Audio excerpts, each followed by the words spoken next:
জনজাতি গোষ্ঠীর জন্য ককবরক ভাষাকে আগামী দিনে আরও শক্তিশালী করা হবে।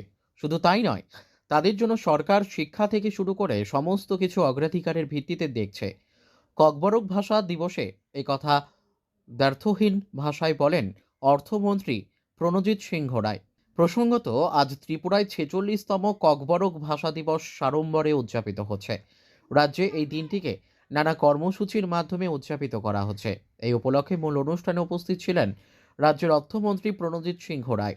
শুক্রবার সকালে এই উপলক্ষে সুন্দর একটি শোভাযাত্রার আয়োজন করা হয়েছে। রাজ্যের বিভিন্ন জনজাতি গোষ্ঠীর মানুষ সহ বিভিন্ন স্কুল কলেজের ছাত্রছাত্রীরা এই শোভাযাত্রায় সামিল হয়েছেন। রাজধানী আগরতলার রবীন্দ্র শতবার্ষিকী ভবন প্রাঙ্গণ থেকে এই শোভাযাত্রার সূচনা হয়েছে। শহরের বিভিন্ন পথ পরিক্রমা করে পুনরায় রবীন্দ্র শতবার্ষিকী ভবনের সামনে এসে তা সমাপ্ত হয়েছে।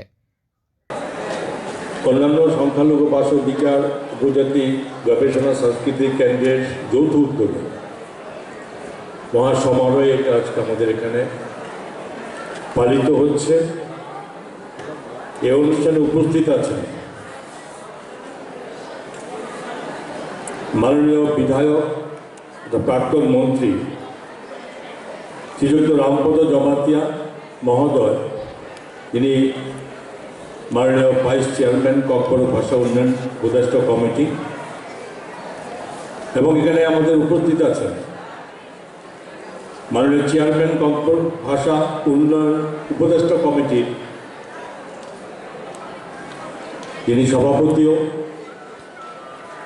প্রাক্তন বিধায়ক ডক্টর অতুল দেববর্মা মহোদয়,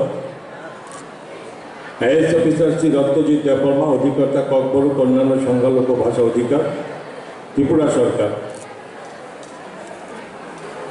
শ্রীযুক্ত সুভাষিস বন্দ্যোপাধ্যায় মহাশয়, টিসিএস এসএসজি প্রাথমিক শিক্ষা অধিকার ত্রিপুরা সরকার, শ্রী আনন্দহরি জমাতিয়া, টিসিএস এসএসজি উপজাতি গবেষণা ও সংস্কৃতি কেন্দ্র ত্রিপুরা সরকার, এছাড়াও সরকারি। Bureau report, news daily Bharat.